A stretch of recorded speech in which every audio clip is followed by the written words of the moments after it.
All right, welcome everyone.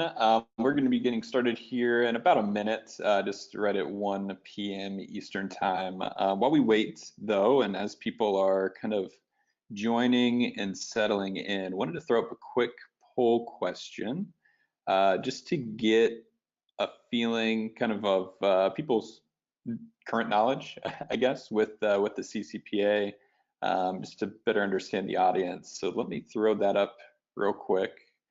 Feel free to, select one of the four. It is an anonymous poll, so no judging at all. But this should give us just a good feel for where people are, what people know at the current time when it comes to the CCPA. And then here in a couple of minutes, as looks like a number of people are still joining, we'll jump into the content. So if you're kind of in the latter bottom couple of these options, hopefully we can get you with a much better understanding here by the end of this webinar.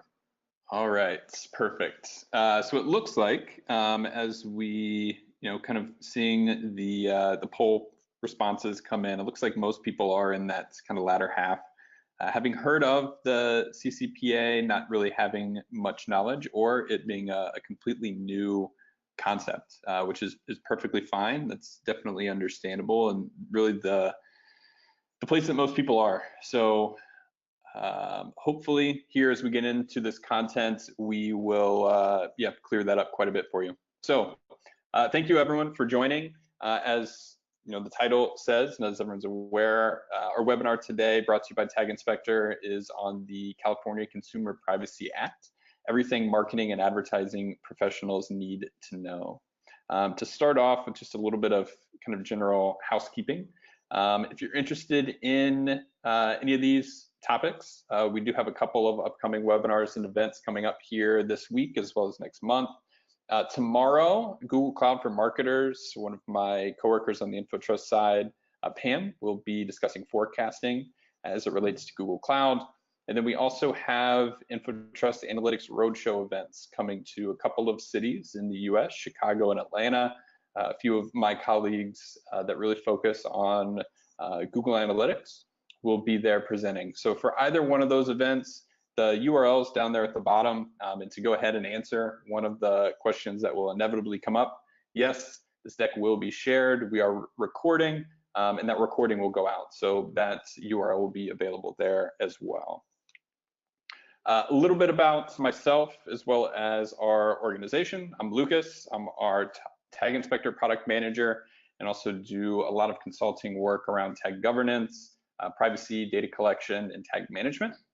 Tag Inspector, who's bringing you this webinar today, is a tag auditing platform. It's a product of InfoTrust, on which side we do a lot of analytics consulting work, as well as tag management, tag governance type of consulting work. So we work with thousands of websites on an annual basis, hundreds of organizations, do a lot of training and educational type of events, including these webinar series, to hopefully get you a better understanding of different topics that are really relevant for marketing and advertising professionals. Quick general disclaimer, this is not meant to be legal counsel. We're hoping to make this a very educational and beneficial event. But for any final decisions that you're making, please consult your own internal legal teams. And just kind of take this as educational. We will be going through the law and everything, but this is not meant to be direct to legal counsel or advice.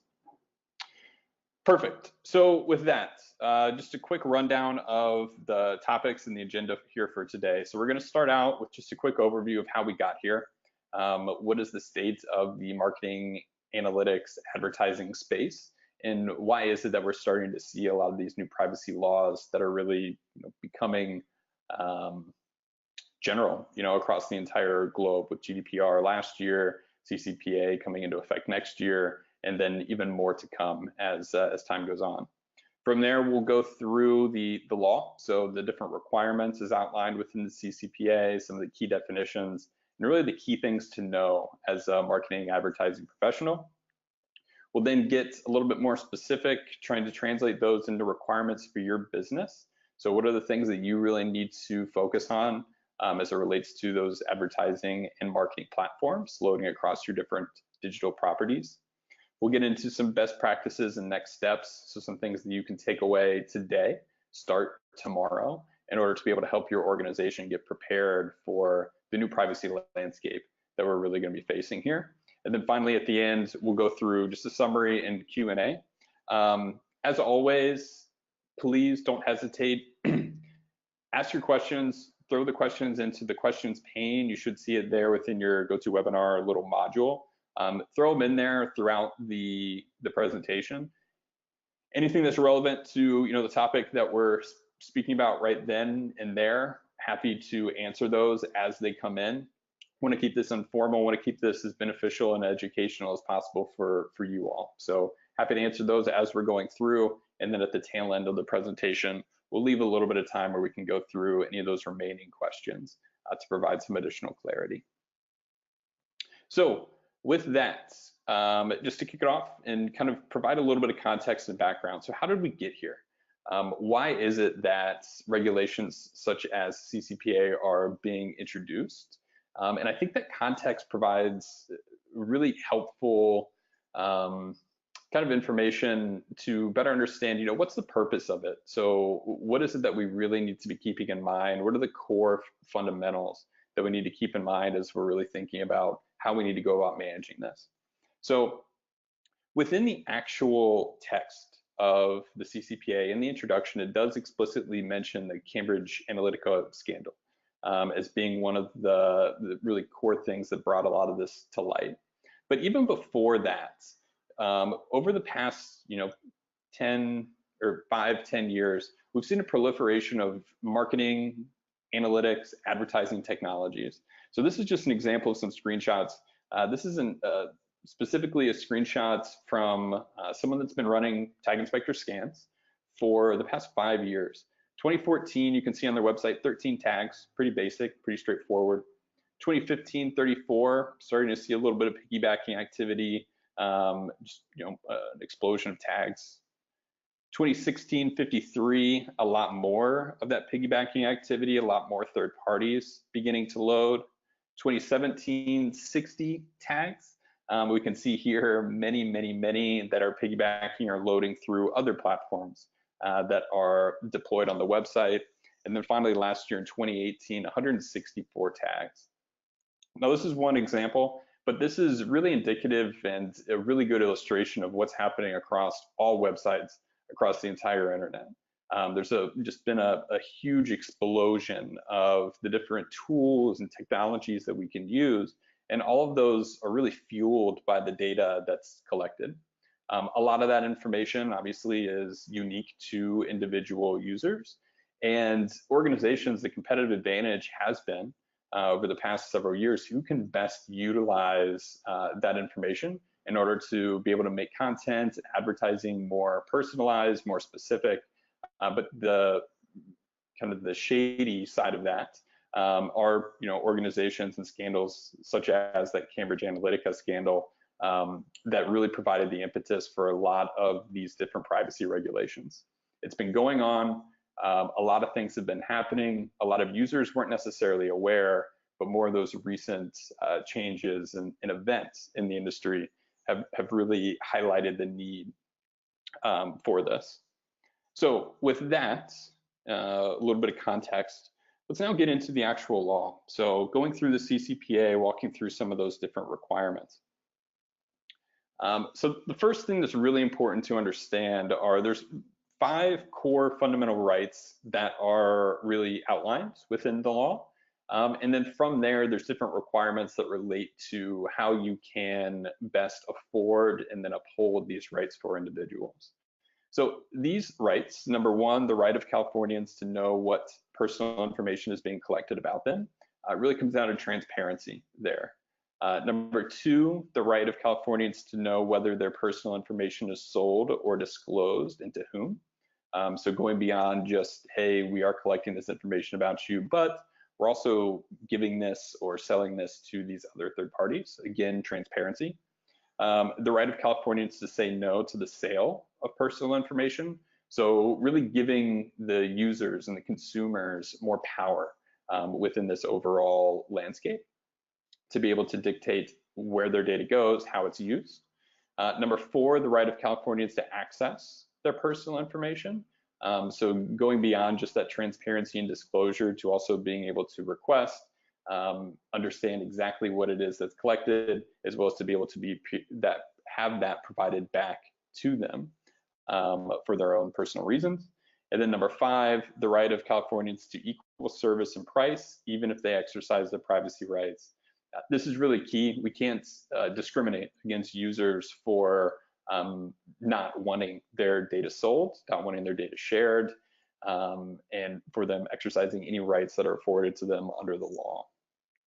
So beyond those 5 rights, what does that mean, right? So what are the different requirements that we want to face, or that we're going to face under the California Consumer Privacy Act? So number 1, that's what's really important, is who does it apply to? It's not like the GDPR or the General Data Protection Regulations that went into effect in Europe last year. And the GDPR, and that it applies to everyone, all organizations, any business that's collecting, or any person or business that's collecting personal data on users. The CCPA is a little bit more narrowly focused in that it is focused on businesses, so for-profit organizations, with consumers in the state of California that meet any one of the following 3 criteria. If you do not meet any of these 3 criteria, then the CCPA regulations do not directly apply to you. You're not going to be able to have an action brought forth against you for a violation of these.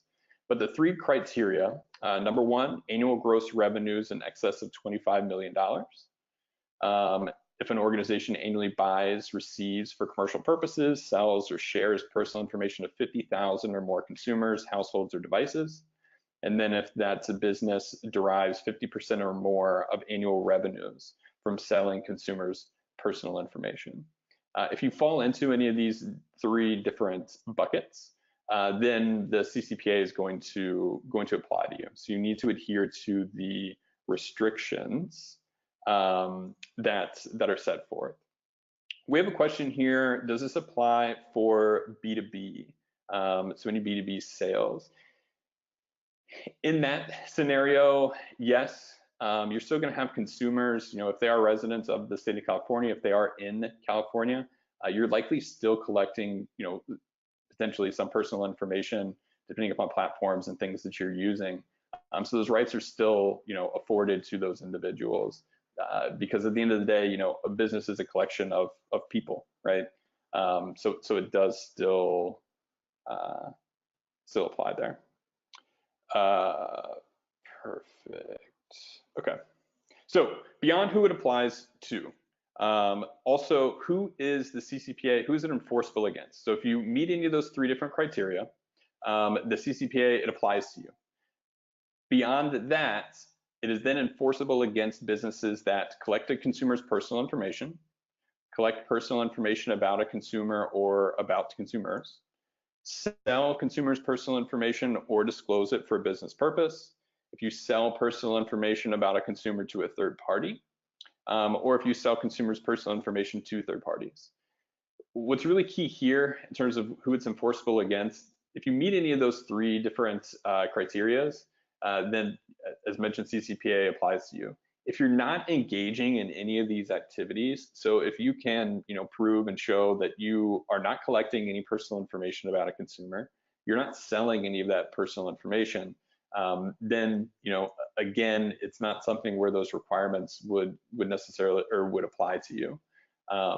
You're only going to have enforcement against you if you are actually, in fact, collecting personal information. Now, we'll see as we go through some of the requirements and some of the further definitions here that likely if you're doing any type of online marketing, advertising, analytics, it's highly possible and probable that you are collecting personal information of some kind.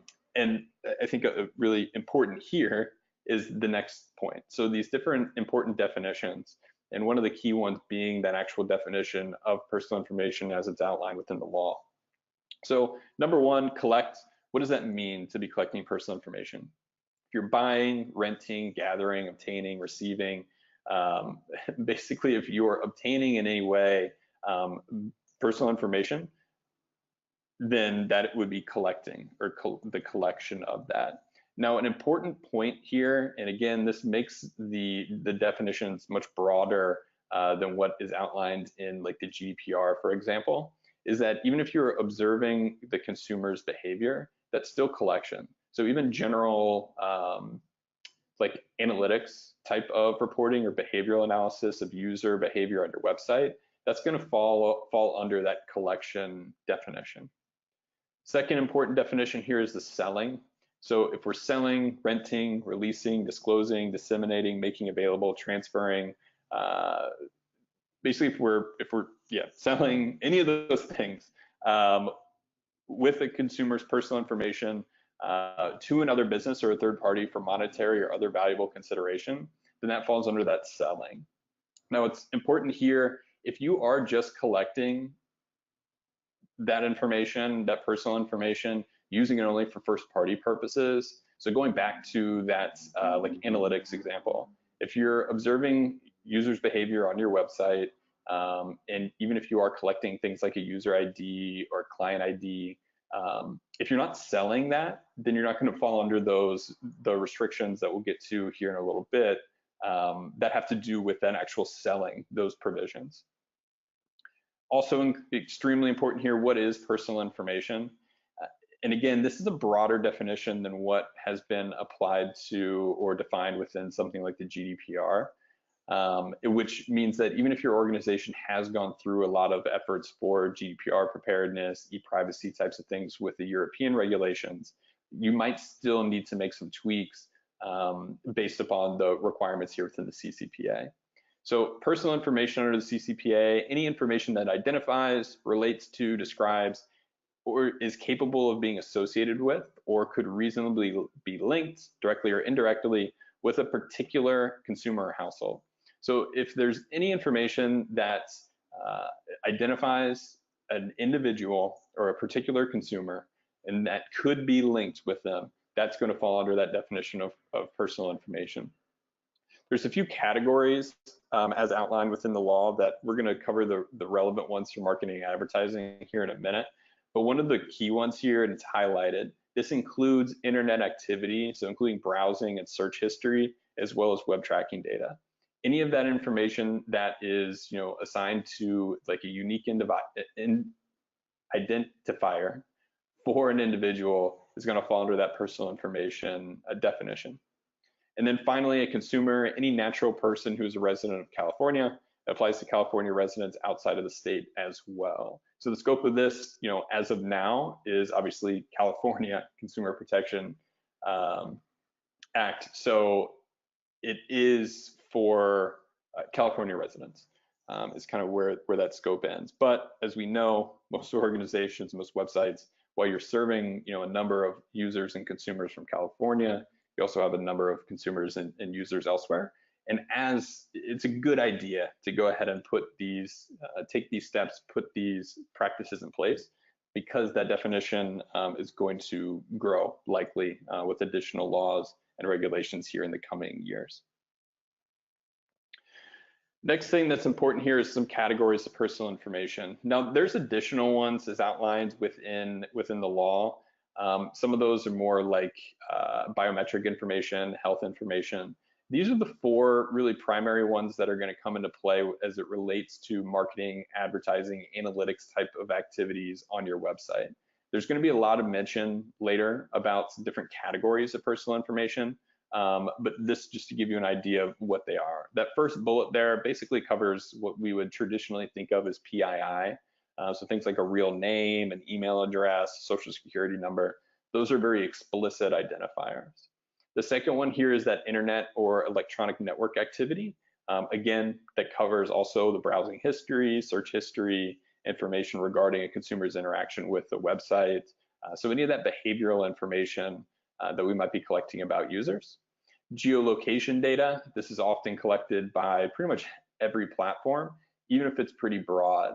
But that geolocation data does fall under that personal information definition in one of the categories. And then finally, and this is really broad, and there's still expected to be some clarifications further about this, but another category here is the inferences drawn from any of the information identified in order to be able to create a profile. So if you're collecting other, personal information, combining that, creating profiles of your users, that then result becomes another unique category of personal information under the law.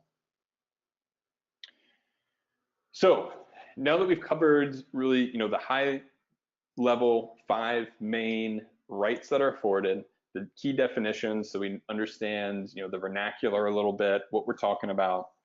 Now let's get into the actual requirements. Number one, and the biggest thing that's outlined, and that's going to be applicable to most businesses as it relates to the CCPA, are the requirements around transparency. And that's really the key. When we talked about the context of how we got here, why these things are going into place, it's really about just giving that transparency back to the consumers and giving them more control of the data that they're collecting. And that's really one of the main goals here of the law. So first requirement as it relates to transparency is disclosure. Now there's disclosure in 2 different primary places, and this is the first. This is the disclosure at or before the point of collection. So this is, on a landing page, say, or as a user's browsing your website. Most organizations are going to handle this with like a banner, like you see on many websites now already. But what needs to be disclosed at that point of collection is, one, the categories of personal information that are being collected, the purposes for which categories of personal information shall be used. So for each of those different categories of personal information you're collecting, why? What are you doing with that information? And then finally, a notice of the collection of any additional categories or the use of collected information for any additional purposes. So that's where, if you're combining data sets or, profiling users, that type of information needs to be disclosed there at that point of collection. Now, this is, still pretty broad, high level, letting users know, hey, we're collecting personal information of this type, these categories, this is how it's used. For more granular types of reporting, that's where we really get into that privacy notice. So there are a number of different descriptions that are going to be key here as it relates to the disclosures within the privacy notice. So number one, the categories of personal information that the business has collected about the consumer. This is basically, just that personal information that's collected, the nature of the information as it's outlined in the law. We discussed those categories earlier, so outlining what those categories are, what the information is that's collected. Number 2 is the categories of sources from which the personal information is collected. This is just a description of how the personal information is being collected. In the case of tags, this would be like browsing and behavioral information of users on your website. Number 3, the business or commercial purpose of collecting or selling personal information. So why? Why are you collecting the information? What are you using it for? Number 4, the categories of third parties with whom the business shares personal information. So if you are sharing or disseminating or disclosing that personal information, what exactly is being shared, and then what is the nature of that information? Again, using those categories as outlined within the law. Number 5, the specific pieces of personal information that the business has collected about the user. Those are those specific data points of personal information that's being collected. You need to outline those, make those apparent to the user. Number 6, the categories of personal information that the business sold about the user. So if you are selling that personal information, that you have to disclose what is shared, what is sold, what is the nature of the information, again, as outlined in the law.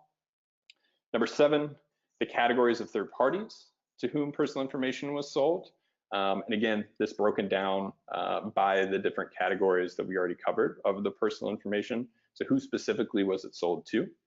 And then finally, you need to disclose the categories of personal information about the consumer that the business disclosed for a business purpose. So again, if you're sharing or disclosing that personal information, why were you doing so? What was the core reason for doing that? These disclosures and these descriptions of the consumer's rights are important, again, for transparency. It also comes back to we need to outline the right to request this information as well for the users. We'll get to that right to request here in a few slides, but it's extremely important to know all of these things.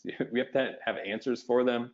We have to have them outlined. We need to have them available for the consumer to access in our privacy notice. And then we're going to need to be able to have that in an organized fashion. So if a consumer does request that information, we can provide it.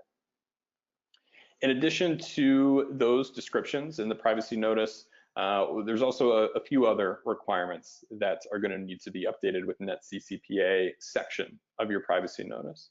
Number one, a description of your consumer's rights not to be discriminated against for executing any of the CCPA rights. Again, we cannot discriminate against users in any way for exercising their privacy rights. We need to be describing that that is the case within that privacy notice. Number two, one or more designated means for consumers to submit requests, including at minimum a toll-free number. So this is giving or consumers the option and the means through which to request to you what personal information is it that you've collected about me, how's it being used, all of those different things that we just covered. But they have to have a means of doing that. At minimum, you need a toll-free number. And then if you have a website, which obviously due to this conversation, I'm sure everyone does, you also need to be able to provide a URL for them to be able to access. Number three, a notice of the right to deletion of personal information. That is another right that's afforded under the CCPA. Within your privacy notice, the user needs to be made aware that they have that right to request that deletion of personal information. And then finally, those disclosures must be made in a form that is reasonably accessible to consumers. So again, this is typically going to be seen on like a privacy notice page, but the consumer needs to be able to readily access that. And then it also needs to be updated at least once every 12 months. So we need to keep this current. It's not a set it and forget it type of an activity. So beyond those rights of just disclosure and those transparency requirements, the user also has a right to request information. That right, the consumer's right to receive answers, it has to be free of charge within 45 days of any verifiable request being made for the 12-month period prior to the request. Now, this is extremely important because while the law goes into effect January 1 of 2020, and then there is a 6-month period basically where revisions can still be made. So no enforcement can be brought until July 1 of 2020.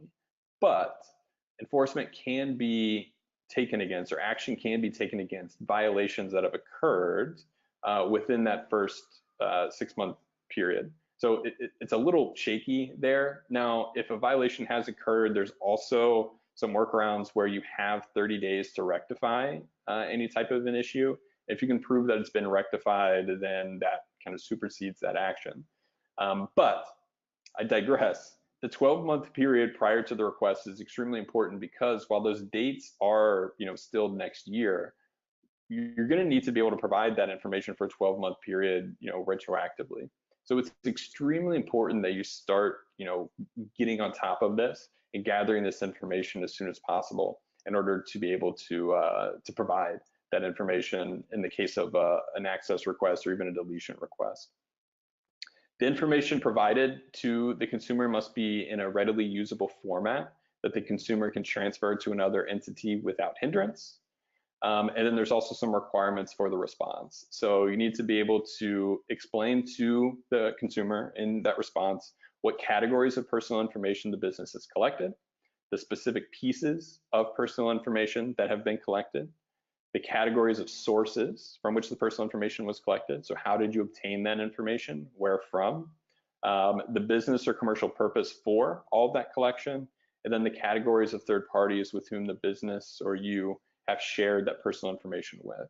So it's really a pretty holistic requirement here in terms of the response requirements. You need to know that entire data lifecycle, everything from where it was collected, what was collected, how is it used, who is it shared with, and for what purpose.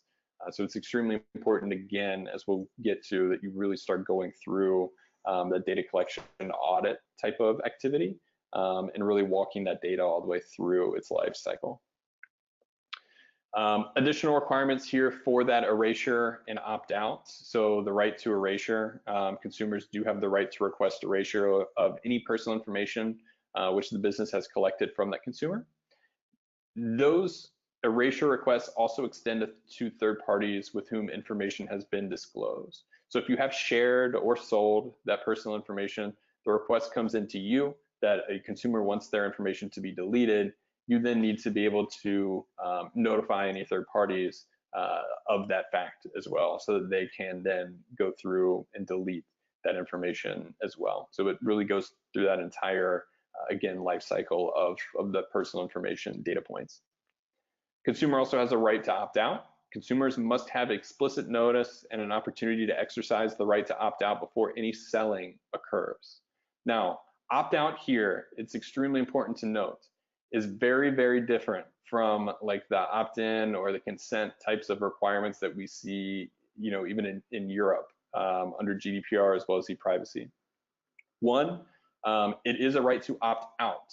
So you do not need explicit consent in order to be able to collect this information. It's also a right to opt out of the selling of personal information. It's not necessarily the right to opt out of collection of personal information. So if you are collecting personal information, again, using it for first-party uses, internal analytics, advertising, that sort of a thing, if you're not selling that information, you need to be transparent with the user that what's being collected, how it's being used, all of that, be able to erase it and provide it back to the user. But that right to opt out is for the right to opt out before any selling occurs. Now, if a user does opt out, at that point forward, you cannot sell any of their personal information that you've collected, and you cannot request for them to opt back in for a period of time as well. So it's extremely important. You need to be able to track any of those opt-out requests, be able to adhere to them, and then also be able to have those records of consent as well as opt-out. Now, the right to opt-in applies to some special consumers. So a right to opt-in applies to consumers between the ages of 13 and 16. And then consent is required by guardians for any users under 13. So we cannot collect any information without it being opted in these different scenarios. Business must have actual knowledge of the consumer's age in order for this provision to apply. So it's not like an assumption here. But business will be considered to have actual knowledge if it willfully disregards a user's age. So depending upon the nature of your site, the nature of your organization, what type of content you have, this type of requirement might not necessarily apply to you. Finally, for that erasure and opt-out, to adhere to these rights to opt out and opt in, business must provide a reasonably accessible and clear and conspicuous link on their homepage. And homepage is kind of loose, any landing page that is titled "Do Not Sell My Personal Information." That is explicitly outlines that text that needs to be on that button as a requirement for that opt-out here under the CCPA. Finally, in terms of requirements, you also have the requirement for non-discrimination. So when a consumer has expressed that their privacy rights, a business cannot deny a consumer goods or services, charge them a different or higher price, provide goods or services of a different or lower quality, or suggest that any of the above will occur. Just because a consumer has expressed their privacy rights does not mean that we can treat them differently. Now, there is a provision in there. Businesses can offer financial incentive to users for the right to collect and sell their personal information. So we can offer a monetary reward for users allowing us that right. This seems contradictory, and it is, and it's one of the big things that a lot of people still have questions about, and it's expected to be kind of addressed with some of the different revisions and codification that should be happening here over the next 6 to 12 months. So potentially more to come there on that differentiation. but non-discrimination, I'm sure will continue to live on. Perfect. So with that, that's kind of the high points of the law. Tried to condense that, but really hit on the high notes. So the definitions, the requirements as it relates to disclosure, as it relates to your privacy policy, as well as the rights that are going to be afforded to users, and just the requirements that you're going to face. Now, before we get into some of those requirements for your business and how we can really make this a little bit more actionable for you today, I want to throw up an additional poll here. Now that you know the requirements, on a scale of 1 to 5, let's see if this will launch for me. How confident are you in your organization's current level of preparedness for the CCPA? Is it something where you have at least done like a data collection audit and you understand what platforms, what data is being collected? You can really kind of go through that the exercise to identify personal information. Have you done any type of effort to really walk that data through that life cycle? Have you visited things such as your privacy policies and different methods of disclosure? So perfect. It looks like a lot of people are really sitting kind of in the middle to the lower end. So that's good. Now that we have a better understanding, hopefully people are a little less worried and a little more confident in where they stand right now. So that is extremely helpful. So now that we understand the law, we understand where people are, requirements for your business. I really want to walk through some of the steps and the things that you need to be thinking about today in order to be able to be prepared for the CCPA when it goes into effect January 1, 2020. So number one, understand all points of data collection on your website. If we don't know where personal data could potentially be collected, we have no way of going through and identifying what data is collected. Is it personal data? Are we adhering to the different requirements? So number one, understand points of data collection. As we saw in the opening section, a lot of the points of data collection are going to be different digital platforms that are loading on your website, different tools that you're using for marketing, advertising, analytics. So as it relates to that on your website, number two is understand all of the digital platforms that are loading on your websites.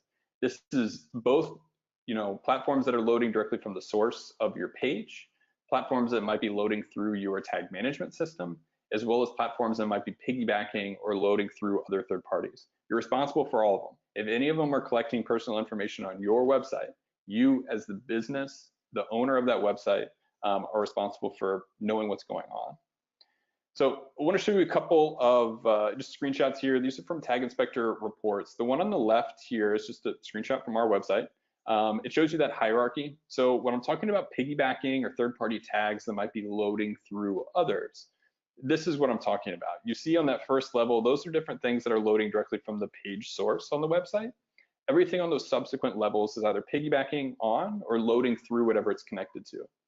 Oftentimes an organization, hey, I might know that I've got a YouTube plugin that's playing some content on some of my blog pages. I have no idea potentially that things like AdWords, DoubleClick, those types of platforms, advertising platforms, are collecting information or loading off the back of that. Many of those platforms are going to be loading some type of personal identifier in order to be able to potentially retarget that user down the line. Depending upon what you're doing with that identifier, that would fall under that definition of personal information. So even if we're not selling that information, it still is going to need to be disclosed to the user. Need to understand what is that category, how is it being used, what does that affect on the user, so that it can be reflected in both my disclosures as well as my privacy notice. Now, to work through this process, and this is something that we work through with a lot of organizations, just want to give you a little taste, a little flavor for how this can look and where you can start. So the first screenshot there is what we call or what I like to call a tag inventory report. And this is just going to outline all the unique platforms that are loading across a given website. It's going to give you the name of the platform, category, subcategory, so you can understand, even if it's something you had no idea was there, what it is. what the nature of that platform is, the initiating tag, so how it's loading. Again, this is super helpful when it comes to that, like piggybacking or third parties that load in other third parties.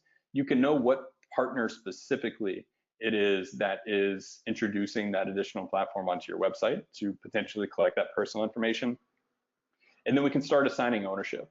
Now, there's a couple of different ways that you can really go about understanding what data is collected. We're going to walk through a couple of them, but one of which is more labor intensive is to internally, once you can identify a business owner or an internal owner for all these different platforms, start sending out questionnaires and information to those owners so they can get with those vendors and really understand the the nuances and if there's the potential for any personal information to be collected, as well as if it's being shared, if it's being sold, how they're using that might be outside the scope of the knowledge of even that internal owner of that platform on your team.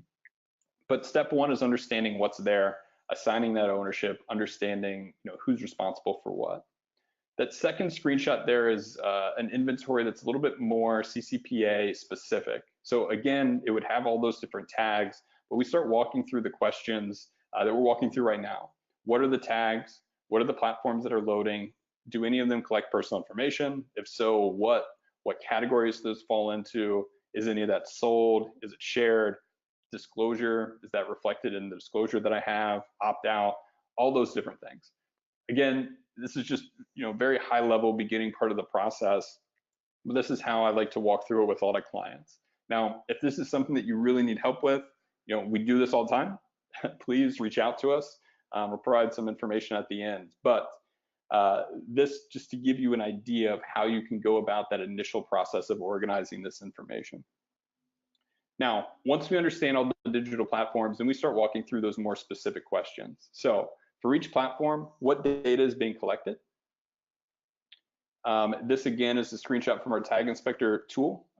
It can be overwhelming, but how tags work and how those platforms work when they're collecting information, they're going to run JavaScript on your website, and it's going to pull some information maybe from the page, maybe from cookies, maybe from the user's browser, and it's going to send those up to the servers that are associated with those different platforms.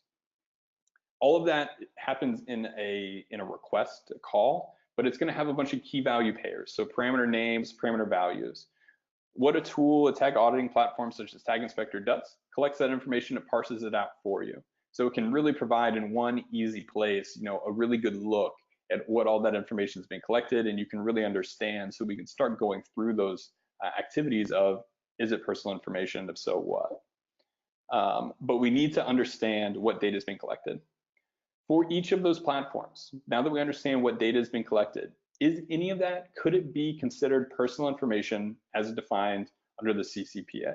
We went through those categories, we went through some examples, we went through what the law explicitly says. Is any of the information we're collecting personal information? If it is, we then need to start walking through those different steps to make sure that all requirements are being met. So what specific data points are being collected? We need to have that documented. What categories as defined in the CPA does each of those fall into? We need to have that documented, again, for those disclosure and privacy policy requirements. For what purpose is the data collected? How is it used?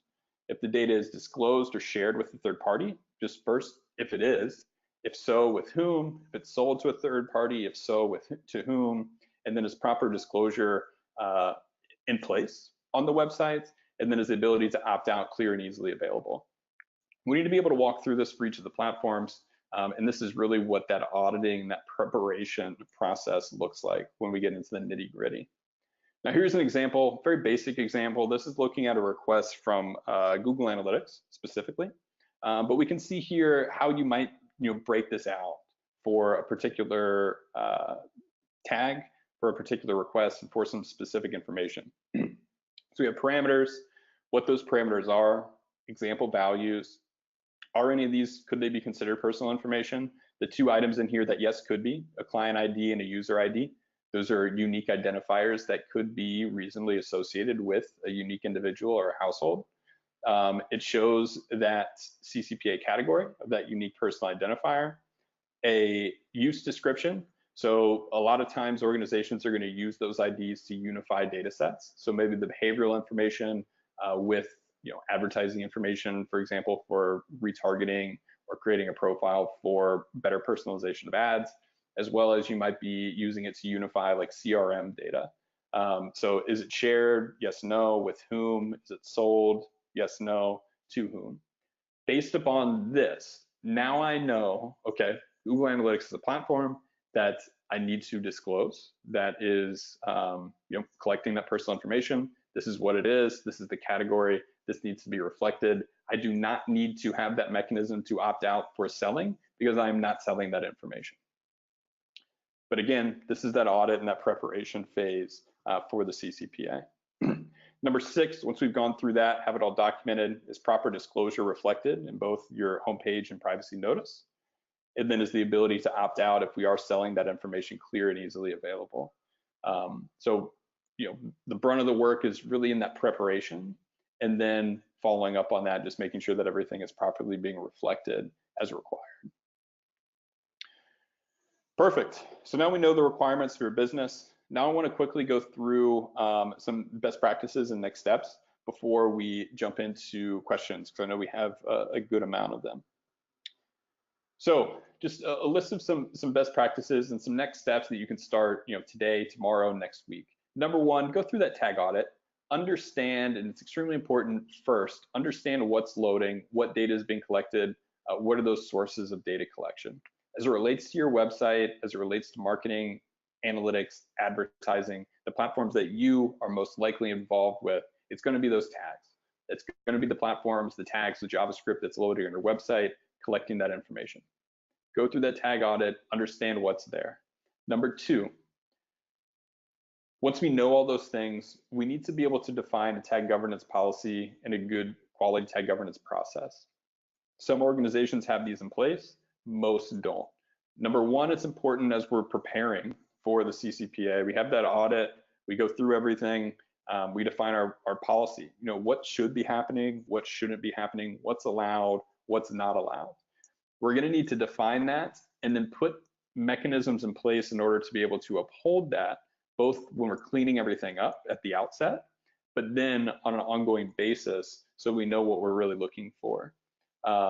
Again, if you need help with this process, we help organizations from large single site retailers all the way through global multi-brand organizations with defining that tag governance policy and then that process. So how do we make sure that that policy is upheld and maintained moving forward? It's extremely important, especially with these new privacy regulations that are going in place. Number 3, just a best practice is the use of a central tag management system. If you're not already, most organizations are, but if you're not already, manage all your tags in one central place. The easiest way of doing so is with the tag management system. You can quickly and easily dynamically add tags to the website. And more importantly, especially for CCPA, as mentioned, if an action is brought against you, there is that 30-day grace period. So if it is a violation that is due to data collection as a result of a tag or a platform that you're running on your website, if it's loading through the tag management system, it's going to be extremely quick and easy and straightforward in order to be able to remove that, and then work through that process to be able to show that you're now compliant and be able to get around those different fines. Extremely, extremely important. Number 4, another best practice, use of a central data object as a reference for all tags. If you're not using a central data layer object, this is another reason to do so. It allows you to have better control over the information that's even made available from the back end that different tags can use. So it helps you significantly in trying to uphold that tag governance policy. Number 5, the importance of user experience in the consent process. As mentioned before, the opt-out experience here for the CCPA, it's extremely well defined and very explicitly defined in the law. There's not a whole lot of leeway there. If you are going to be leaning on a consent management tool, potentially if you're already dealing with GDPR and e-privacy in some places in Europe, and then you're kind of piling on the CCPA requirements here, consider user experience in that consent process. Know what your goal is. Are we trying to get the maximum number of people to opt in?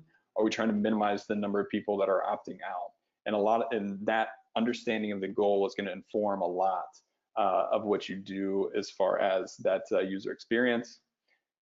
And then finally here, ongoing monitoring. Ongoing monitoring is key. We have to make sure it's not enough just to get our ducks in a row up front, but we need to be able to monitor that tag behavior, that data collection, that personal information collection, the use of that information on an ongoing basis to make sure that we are adhering to the laws and the regulations and the requirements on that ongoing basis. Now, as an immediate next step, a couple of resources here. So there is this URL here. You could request a free scan and an inventory report from Tag Inspector. If you go to that URL, taginspector.com/free-scan, and that's going to be that first step in that tag audit process. Help you understand all the different tags, the platforms that are loading. We can get you that exported Excel file that is that inventory report. So you can really use that as the basis as you're starting to build out that process. Go to that URL, submit for that. We're happy to provide it for you and potentially help you further along in the journey. And then number two, if you are interested in learning more about comprehensive auditing and preparing your websites or your organization for the CCPA, as mentioned, this is what we do. Happy to help out. Feel free to contact us there. It's just a general contact us form. But if you specify, CCPA prep or tag governance within that, there's a block where you can do so. We'll get back to you with, a lot more resources. Happy to have conversations with you about where your organization is today, what you need help with, and how we might be able to help with that moving forward. Perfect. So with that, to quickly summarize, the topics of what we went through today, how we got here, just the proliferation of data collection across the web, and then the shadier aspects of how some of that information has been used in recent years. So this has been growing for a while. Consumers really didn't know what was going on until a lot of these headlines started hitting newspapers and hitting internet websites around them. So now people care about this. Privacy is no longer a nice to have, it's a requirement. There's really going to be a competitive advantage when it comes to the collection of data, ethically and properly handling that data and ensuring the privacy rights of individuals. Number two, we walked through the different requirements of the law with the CCPA, some of those things you need to keep in mind. Requirements for your business, so some of those best practices, what you need to be doing today, tomorrow, next week in order to prepare, and then those different best practices. So things to keep in mind, such as that tag governance policy, that process, the use of a tag management system, those different methods for ongoing monitoring. Best practices to make sure that you are, one, prepared when this goes into effect, and then two, prepared over the long haul to stay compliant under the laws. With that, I'm going to throw up one final poll question here. And this last one is just going to make it easy for you. If you're interested in scheduling some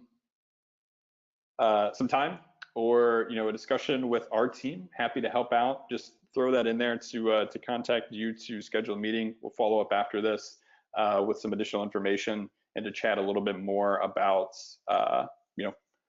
how we can help set up the policy and everything for the CCPA, get your organization ready to go. With that, let's we've got a few minutes here. Take a look at a few questions. Ooh, quite a few. There are quite a few in here. What we will do, I get all of these. We'll send follow-up emails just directly to you with answers to these different questions. A lot of good questions in here that I probably won't, I definitely won't be able to get to them all here in the next 5 minutes. First one, a common question: will you provide a PDF or PowerPoint of this deck? Yes, we will send that out with the follow-up. Does data collected by individual sales reps about their customers qualify for this? Very good question.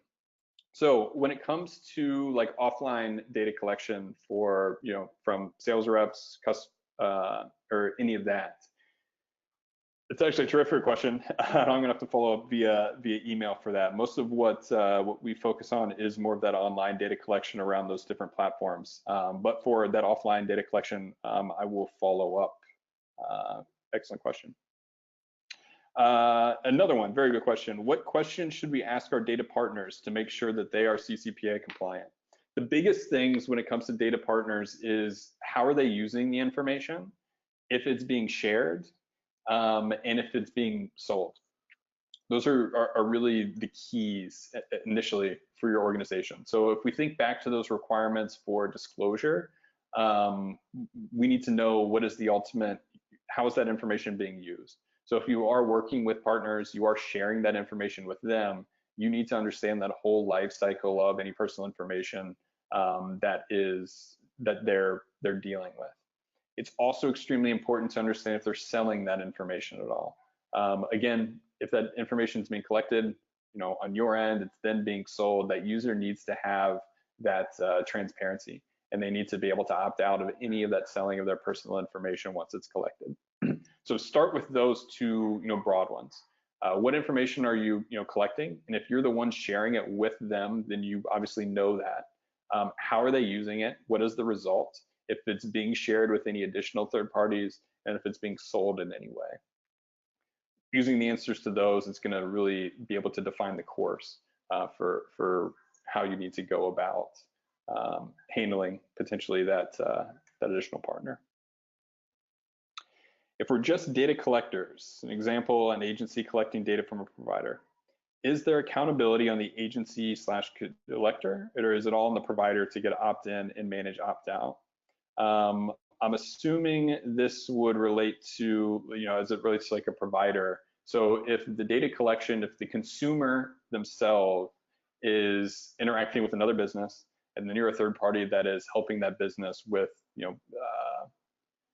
say, analysis of that data set. Yes, the disclosure as well as the opt-out needs to be handled by the business that is collecting the information from the consumer. So if you're just not necessarily a collector, but you're using that data that's collected by another organization, that other organization would be the ones that would have those different requirements really sitting with them. Now, you do, though, need to understand, are you dealing with personal information at all? And how are you using that? What is it being used for? One, because that should be a question that your partners are asking you when they are sharing that information with you. So you need to be able to provide that. But we also need to keep in mind as far as the rights of the individual, if they request that data to be deleted, and that partner that you're working with, lets you know that, you also need to be able to delete that particular consumer's personal information that you are now in control of. So it's still extremely important to understand what it is you're dealing with, how it's being used, that entire life cycle again of the data, and have it in an organized fashion so that you would be able to delete that upon request. Another question, how does GA record that deletion for future proof, I guess, of deletion? So typically a tool like Google Analytics is not going to record that for you. That, again, the responsibility lies with that organization.